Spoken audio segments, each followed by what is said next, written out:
Le choix et l'amour, à mon sens, surtout dans la Bible, sont des questions qui sont entremêlées. Entremêlées dans le sens où Dieu, dès l'origine, crée l'homme.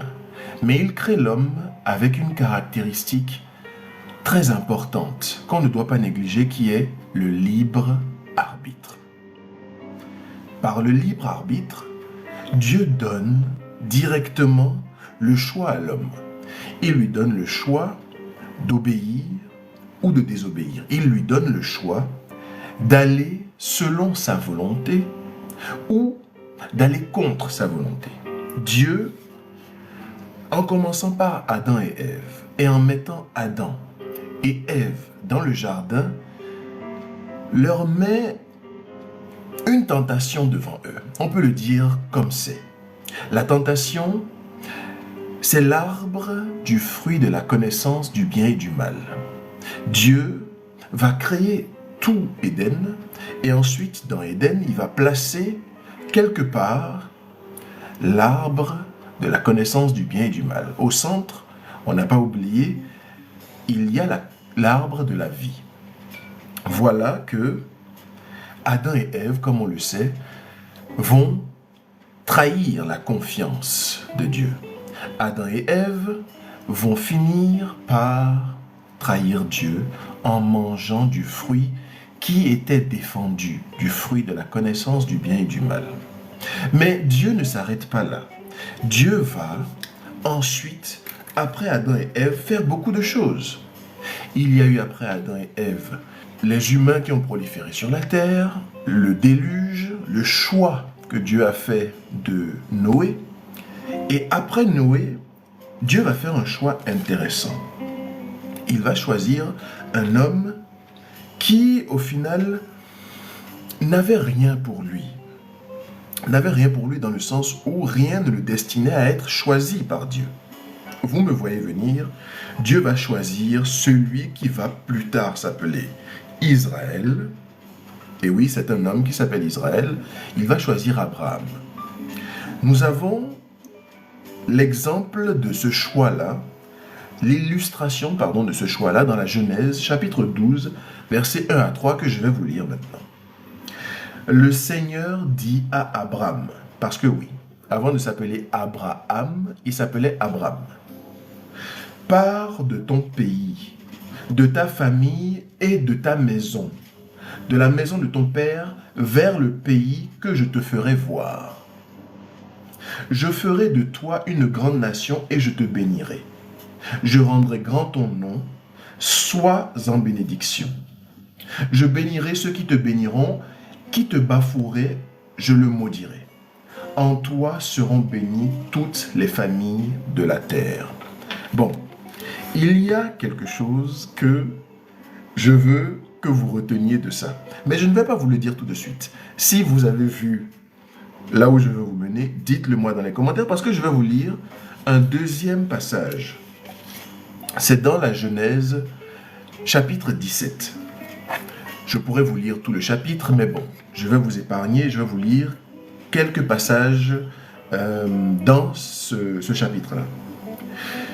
Il avait 99 ans. On parle toujours d'Abraham. Quand le Seigneur lui apparut et lui dit, « Je suis Dieu, Shaddai. Marche en ma présence et sois intègre. Je veux te faire don de mon alliance entre toi et moi.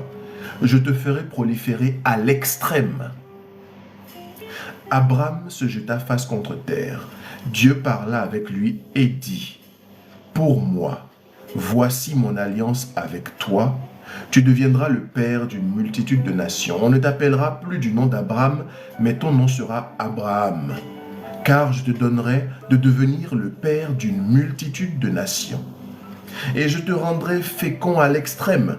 Je ferai que tu donnes naissance à des nations et des rois sortiront de toi. » Bref, tout ce chapitre-là, et c'est là où je voulais vous mener, est rempli de promesses que Dieu fait à Abraham. Et Dieu, à chaque fois qu'il choisit, Dieu donne d'abord. à chaque fois que Dieu choisit, Dieu fait un cadeau. Le cadeau, c'est la promesse. La promesse de tout ce que je vais te donner, toutes les bénédictions par lesquelles je vais te faire passer. Et Dieu, comme on le sait, si on lit la Bible, ne manque jamais à sa promesse. Bon, une nouvelle chose qu'il faut que nous retenions, c'est que nous n'avons pas choisi Dieu en premier.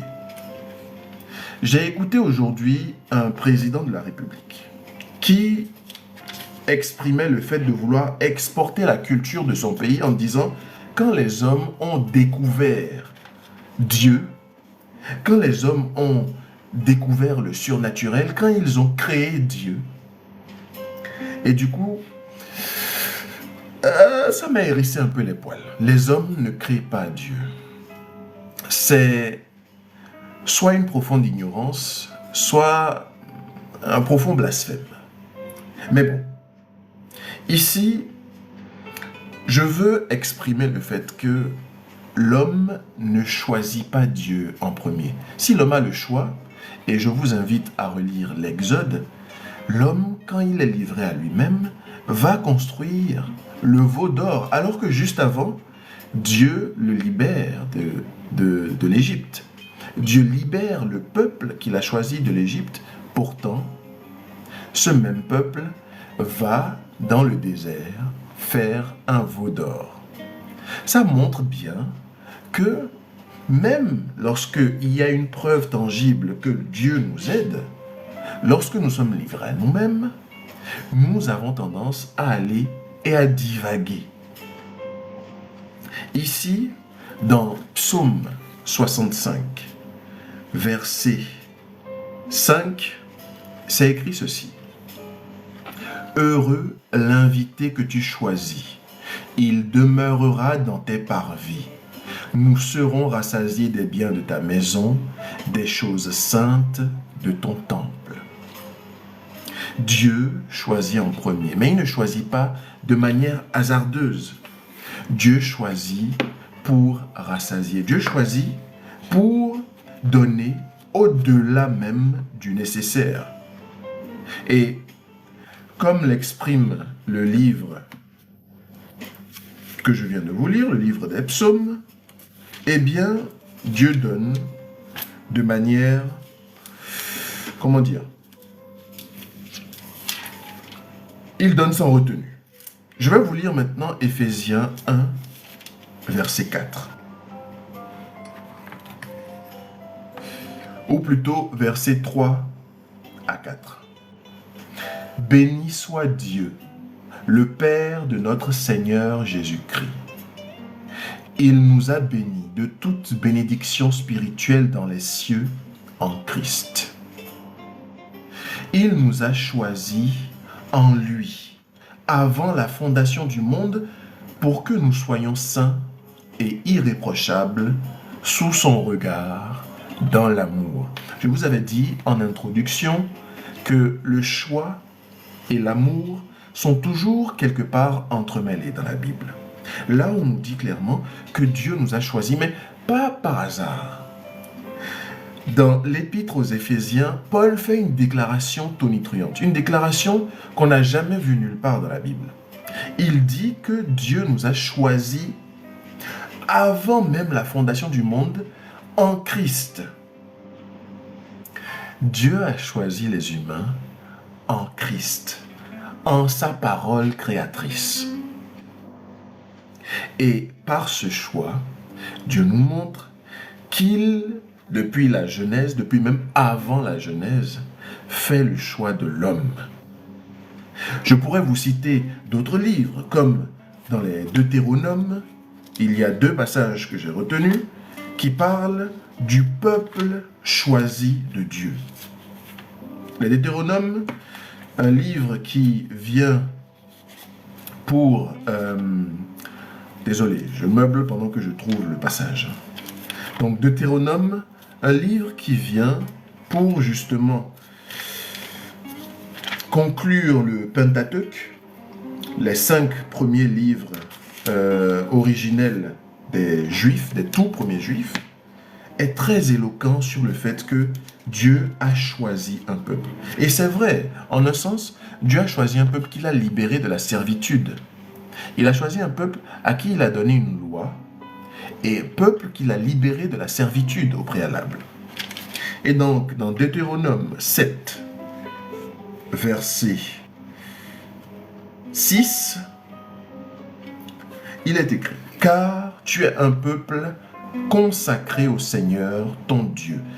C'est toi que le Seigneur, ton Dieu, a choisi pour devenir le peuple qui est sa part personnelle parmi tous les peuples qui sont sur la surface de la terre. » Bien évidemment, les Juifs de l'époque parlaient essentiellement des Juifs, parce qu'autour d'eux, il y avait une multitude de peuples païens, une multitude de peuples qui servaient d'autres dieux, parfois des dieux uniques, parfois des dieux multiples, mais en tout cas, pas El Shaddai.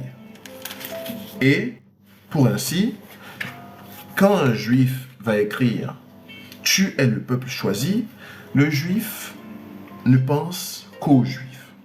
Dans Deutéronome 14, verset 2, c'est repris encore. « Car tu es un peuple consacré au Seigneur, ton Dieu. C'est toi que le Seigneur a choisi pour devenir le peuple qui est sa part personnelle entre tous les peuples qui sont sur la surface de la terre. » Là, pourquoi j'ai retenu ce passage-là? Lorsque la personne qui écrit ce livre écrit, il ne se voit pas en tant que conquérant. Parce que par la suite, les Juifs vont commencer à attendre un Messie, mais pas n'importe quel Messie, un Messie guerrier. Là, en écrivant ce livre, celui qui écrit Deutéronome se voit, peuple juif, comme l'intermédiaire entre Dieu et les autres peuples. Cette tendance d'évangéliser, de porter la bonne nouvelle du Dieu salvateur est déjà existante dans Deutéronome. Pourtant, on sait comment est-ce que ça va se passer par la suite. Maintenant qu'on sait que dans Deutéronome, il y a des passages qui montrent clairement que Dieu a choisi son peuple. Voyons maintenant dans Jacques chapitre 2, la promesse de Dieu. Donc nous sommes dans Jacques chapitre 2, verset 5. Écoutez, mes frères bien-aimés, n'est-ce pas Dieu qui a choisi ceux qui sont pauvres aux yeux du monde pour les rendre riches en foi et héritiers du royaume qu'il a promis à ceux qui l'aiment? Pas à ceux qu'il aime, mais à ceux qui l'aiment, qui aiment Dieu. Mais vous avez privé le pauvre de sa dignité. Bref, la suite ne nous intéresse pas. Là, on voit le choix de Dieu. Dieu, comment est-ce qu'il choisit? Comment est-ce qu'il opère? Et on le voit depuis la Genèse, depuis le fait que le choix de Dieu se porte à chaque fois sur des personnes qu'on n'espère pas, des personnes qui, au final, n'ont rien, qui, dans l'intellect humain, ne semblent attirants. Il choisit Abraham qui va mentir pour entrer en Égypte, qui va mentir à un roi en disant que sa femme est sa sœur. Il va choisir Joseph, le dernier de sa famille, qui va être vendu en esclavage, qui va passer d'épreuve en épreuve, avant de finir premier ministre, entre guillemets, du pharaon. Il va choisir David, un freluquet, un homme extrêmement, avec la peau sur les os, pour vaincre un Goliath. Bref, Jésus, Dieu, choisit à chaque fois des personnes qui sont limite à la lie de la lie. Des personnes à qui vous et moi en qui nous n'aurions aucune confiance quand il s'agirait de se battre, soit spirituellement, soit physiquement. Et Dieu choisit ces personnes-là. J'en profite donc parce que nous sommes arrivés à cette partie. Si vous avez regardé aujourd'hui la vidéo que j'ai postée, Un moment avec Jésus, vous avez entendu l'histoire de Nino Baglieri. J'avais prévu de vous en parler un peu plus en détail ce soir. Qui est donc Nino Baglieri?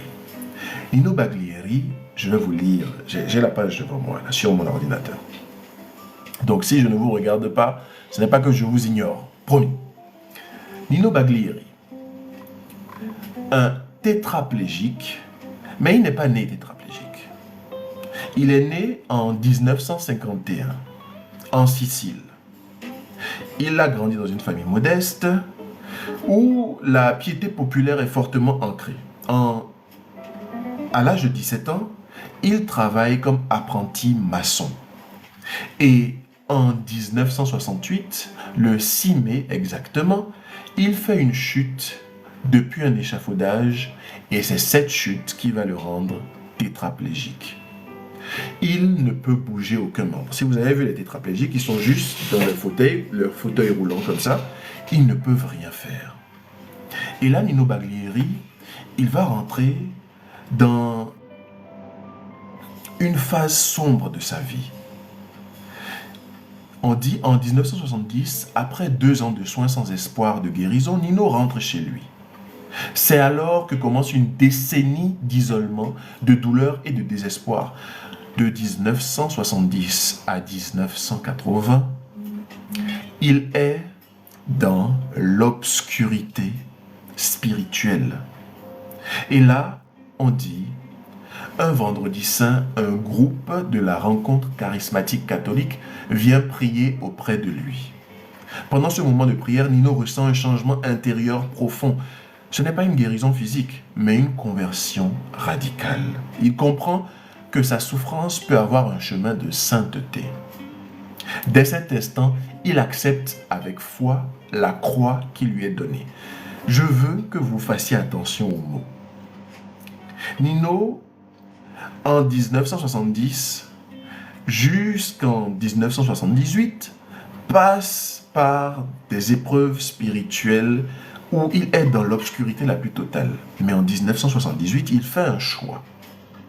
Alors que bon nombre de personnes, après ce genre d'accident, verraient leur vie finie à tout jamais, alors que bon nombre seraient inconsolables, rien ni personne ne pourrait pousser ces personnes-là à embrasser de nouveau la vie. Pourtant, Nino voit en son immobilisme, il voit dans sa pauvreté physique, la pauvreté, l'incapacité de bouger, il voit une occasion de devenir saint. Non pas saint, allez, je vais me sanctifier, non. Mais de faire des choses qui vont aider autrui. Et là, on explique comment il fait. De la paralysie à l'évangélisation. Son handicap, loin de l'enfermer, devient un moyen d'évangélisation. Avec patience et persévérance, Nino apprend à écrire avec la bouche. Vous devriez essayer, voir ce que ça fait d'écrire avec la bouche. J'ai essayé, honnêtement, c'est mission impossible là. Ce qui semblait impossible devient un miracle quotidien. Tous les jours, Nino va rédiger des lettres de confort pour les malades du monde entier, en partageant son propre témoignage, sa foi et son espérance. Tout ça là, tous ces passages là, ce sont des choix que Nino fait. Vous savez, parfois, on a tendance à se dire sauvé, guéri, par l'Esprit Saint, par Dieu, mais on garde pour nous cette guérison. On s'enferme, on protège cette guérison. Merci Seigneur de m'avoir guéri. Merci de m'avoir donné tout ce que tu m'as donné, mais je garde pour moi. Je reste dans le secret. Je m'enferme dans quelque chose que Dieu ne veut pas que je fasse, me renfermer sur moi-même. Alors que là, Nino va ouvrir sa personne au monde. Nino va faire le choix de partager son histoire pour motiver les autres, pour que les autres adhèrent à Dieu. Nino, donc, rédige des cartes spirituelles personnalisées pour les personnes qui viennent lui rendre visite. Vous vous rendez compte? Un homme tétraplégique qui motive les autres Maintenant, il reçoit des visiteurs et pour ces visiteurs-là, il rédige des cartes spirituelles personnalisées. Il garde précieusement des carnets de contact avec des numéros de téléphone des malades qu'il encourage, appelant chacun par son prénom, leur transmettant consolation et sérénité. Est-ce que vous saviez que l'un des apôtres de Jésus était, comment dire, un malade chronique également? Ce n'était pas un handicapé comme Nino, tétraplégique, non. Mais il me semble, si je ne me trompe, que André était... il avait un problème à la hanche. Il boitillait un peu. Pourtant, Jésus l'a utilisé lui pour que, à travers son infirmité, il guérisse d'autres personnes. Donc, une personne infirme, Jésus l'a utilisé pour guérir d'autres. Quand Jésus a envoyé ses disciples 2 par 2 dans le monde, Jésus a envoyé un infirme avec le pouvoir de guérison. Rendez-vous compte de la chose. Bon, je ne vais pas trop m'égarer, on s'éloigne un peu du sujet. Maintenant, il faut que je vous fasse une confidence.